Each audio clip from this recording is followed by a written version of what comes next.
हरिः ॐ असित उवाच जगद्गुरो नमस्तुभ्यं शिवाय शिवदाय च योगीन्द्राणां च योगीन्द्र गुरूणां गुरवे नमः। मृत्योर्मृत्युस्वरूपेण मृत्युसंसारखण्डनम् मृत्योरीश मृत्युबीज मृत्युञ्जय नमोऽस्तु ते।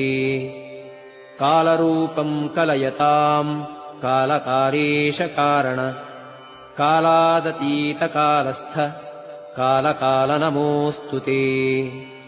गुणातीत गुणाधार गुणबीज गुणात्मक गुणीश गुणिनां बीज गुणिनां गुरवे नमः। ब्रह्मस्वरूप ब्रह्मज्ञ ब्रह्मभावे